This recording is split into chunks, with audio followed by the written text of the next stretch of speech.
I'm Graham Smith, a solution-focused hypnotherapist, and today I want to talk about dragons, dungeons and dopamine, about how sitting around a table with friends, or on a VTT online, rolling dice and pretending to be wizards or rogues isn't just a pastime, it's a neuroscientifically backed way to improve your mental health and sharpen your life skills. So what if I told you that playing tabletop role-playing games like Dungeons and Dragons or Pathfinder could help you not just escape real life, but actually get better at living it? So let's start with our brain. Every time we engage in a satisfying experience, completing a task, sharing a laugh, achieving a goal, our brain responds with a cascade of neurochemicals. And tabletop role-playing games happen to trigger a cocktail of some of the most beneficial ones.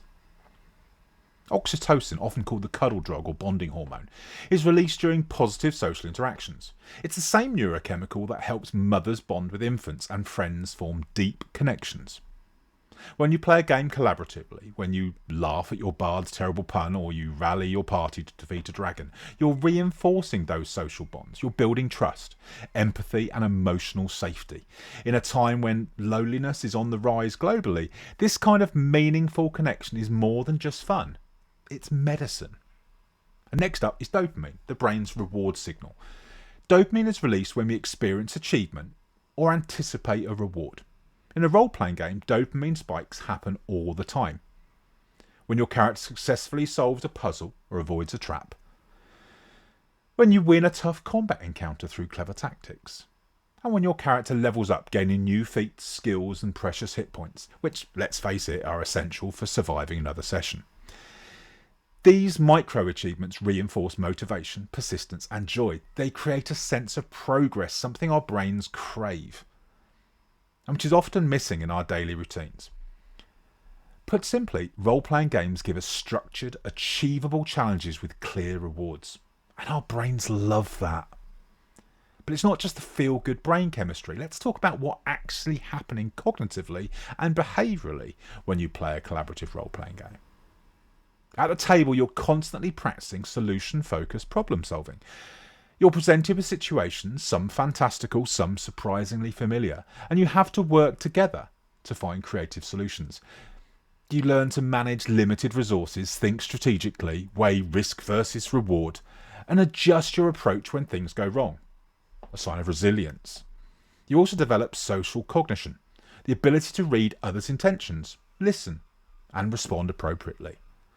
Whether you're negotiating with a non-player character or trying to talk your party out of killing the king's cousin, you're practicing empathy, diplomacy and perspective taking.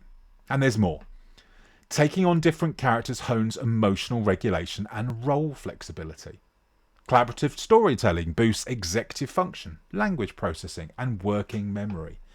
And managing group dynamics requires turn-taking, self-control and teamwork, skills that are all essential in classrooms, workplaces and in relationships.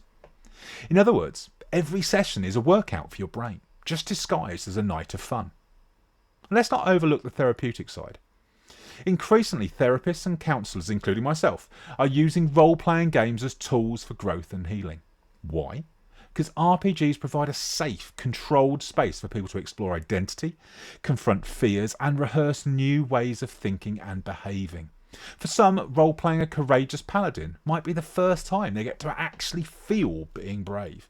For others, navigating social scenarios in-game helps them build the confidence to do it in real life.